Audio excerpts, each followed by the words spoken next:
I'm Professor Ian Hickey from the Brain and Mind Centre at the University of Sydney, and I have a new role as the Editor-in-Chief of Research Directions in Depression for Cambridge University Press. I have with me today Associate Professor Liz Scott, and I want to raise one of the issues that's really hard and I get asked all the time, which is about the role of hormones, particularly estrogen, during the course of women's lives who have higher rates of depression, who have onset during puberty, who often have particular episodes of depression associated with the postnatal period and with menopause. So Liz, one of the questions we get asked the most is, what is the role of estrogen? What is the role of hormonal changes in the life course of mood disorders in women?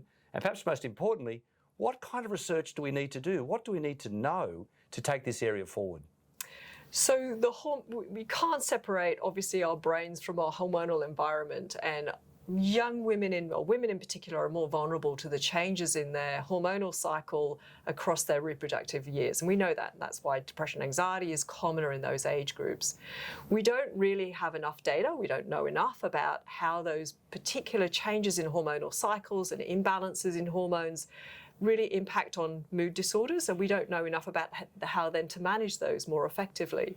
So we really need to collect more data about that, and we need to work collaboratively across disciplines with endocrinologists and people who specialize in those areas to be able to understand more how to develop proper assessment protocols, what are the interventions, what are the new therapies that are emerging, and how to work together collaboratively to actually improve the outcomes for people with these more complex mood disorders. It is important to say there are new therapies. A lot of this is since the 1970s has been just simply prescribe the oral contraceptive pill or simply provide hormone replacement.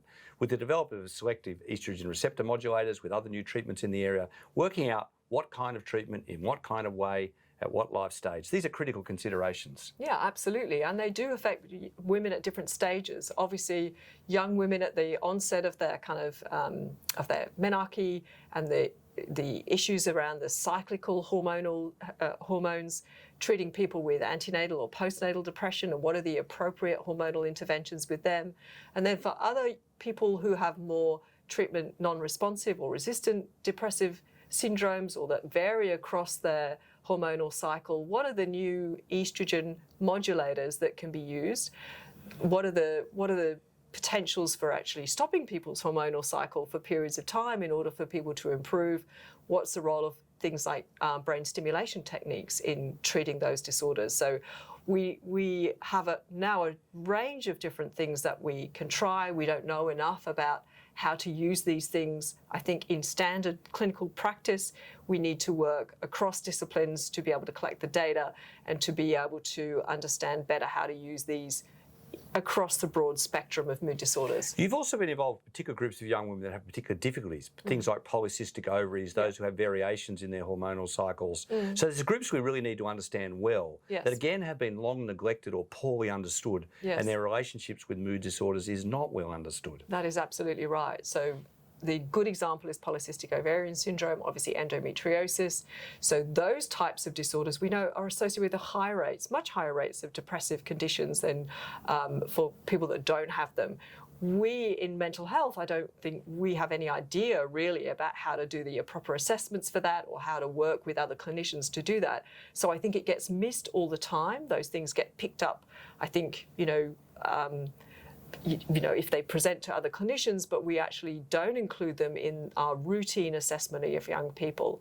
So I think having more data about that, having a bit more consistency about how to do those assessments, how to interpret them, how to work with other clinicians to make sure that people get the appropriate treatments, and to provide the data that will enable us to take the most advantage of the hormonal modulation treatments that are now available. So I think it's a fair critique of our area that many of these gender and sex-related issues have traditionally been ignored in a lot of the research areas. And the way in which they play out in different societies, the way in which the age of menarche is different, the way in which different hormonal status comorbid with other physical illness, and the potential for selective use in certain populations. I think it is a fair critique of the area. It's been relatively ignored in standard antidepressant research and in standard causative studies. So hopefully in this journal, we will prioritise this immediately and have people contribute. It's an area, again, in which we could make a really big difference, but we need really smart protocols. We need people to join in the discussion and contribute data from many different fields to help us make real progress.